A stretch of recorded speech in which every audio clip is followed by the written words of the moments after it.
평안하셨습니까? 요즘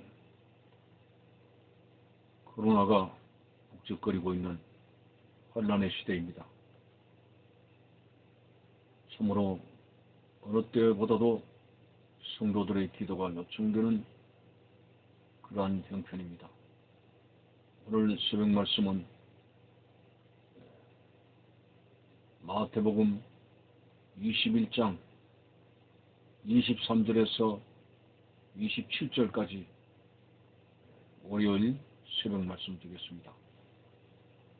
예수께서 성전에 들어가 가르치실새 대제사장들과 백성의 장로들이 나와 이르되 네가 무슨 권위로 이런 일을 하느냐? 또 누가 이 권위를 주었느냐? 예수께서 대답하시되 나도 한 말을 너희에게 물으리니 너희가 대답하면 나도 무슨 권위로 이런 일을 하는지 이르리라. 요한의 세례가 어디로부터 왔느냐? 하늘로부터냐 사람으로부터냐?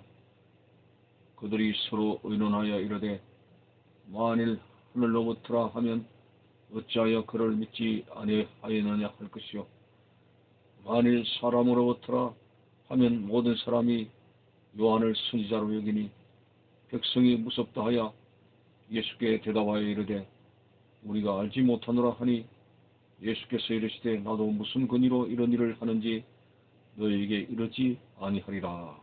아멘. 예수님께서 꿀같은 말씀을 전하시고 그리고 많은 권능을 행하실 때 모든 민중들이 예수님께로 향했습니다.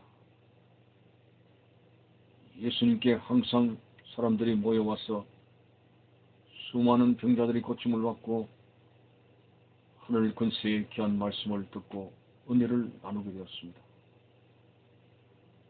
그때의 유대 사회의 종교 지도자들, 바리새인과 대제사장 그들이 굉장히 위기감을 가졌습니다. 그들의 권위가 흔들리고 그들의 체제가 발칵 뒤집어지게 되었습니다. 그래서 그들은 단도직입적으로 예수님께 찾아와서 이렇게 말했습니다. 당신은 무슨 권위로 이런 일을 하느냐? 누가 이 권위를 주었느냐? 라고 항의를 했습니다. 한마디로 우리 당국의 허락도 없이 무슨 권위로 하나님의 말씀을 전하고 그렇게 이 사회를 혼란시키느냐 이런 식으로 항의를 하게 된 것입니다. 마치 중세 때의 로마 가톨릭이 오직 그들만이 하나님의 말씀을 전하고 라틴어로 된 성경을 그들만이 소유해서 일방적으로 말씀을 선포하며 교권주의로 흘러갔을 때 수많은 군중들이 영적으로 어두워지게 되고 그들이 해석하는 말씀을 듣기만 했을 때에 참으로 무지몽매한 그러한 암흑기를 맞이하게 된 것입니다. 그래서 종교개혁자들이 성경을 번역하고 모든 사람들이 성경을 가지게 해서 읽고 말씀이 그런가 하여 그러한가 하여 스스로 그 말씀을 이제 통해서 은혜를 받도록 종교개혁의 불을 붙이지 않았습니까? 오늘 본문의 상황도 그렇습니다. 모든 군중들의 길을 우둔하게 만들었습니다. 자기들만이 권위를 주장하며 자기들만이 어떤 패턴으로 말씀을 전하고 백성을 어두운 길로 빠지도록 흑암에 소경된 지도자들이었습니다. 자, 그래서 그들은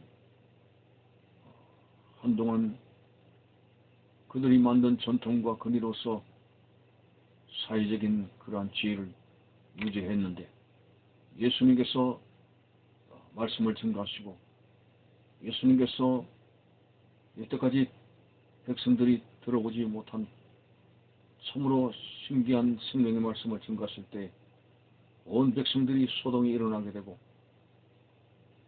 예수님께로 모든 시선이 돌려지게 됐을 때 종교 지도자들인 바리새인과 대제사장 그들의 자리가 흔들리게 되어 심히 불안을 느끼게 되며 예수님께 따지게 되었습니다. 당신은 무슨 권위로 이런 일을 하느냐? 우리의 허락도 없이 무슨 권위로 이런 그런 말씀을 전하고 그런 사역을 하느냐라고 이제 따졌고 법적으로 문제를 삼아서 예수를 체포하려고 하는 그러한 의도로 주님 앞에 나오게 되었습니다. 참으로 이런 질문에 대한 대답을 예수님께서 할 가치가 없다고 느끼신 것이죠.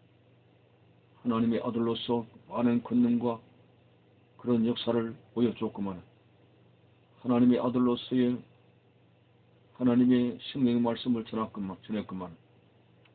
오늘 그들은 믿지 아니하고 오히려 무슨 권위로 이런 일을 하느냐고 따지게 됐을 때 예수님은 그들에게 대답할 일고의 가치가 없는 그러한 질문이므로 예수님께서 오히려 그들에게 한 가지 제안을 하신 것입니다. 나도 한 가지 묻겠다. 요한의 세례가 어디로부터 왔느냐? 하늘로부터 온 것이냐? 사람으로부터 온 것이냐? 이것에 대답을 해라. 그러면 나도 무슨 권위로 사역을 하는지 대답해 주겠다. 라고 문제를 던지게 되었습니다. 그래서 그들은 고민합니다. 요한의 세례가 하늘로부터 주어진 것이라 하면은 왜 너희들은 세례를 받지 않았느냐?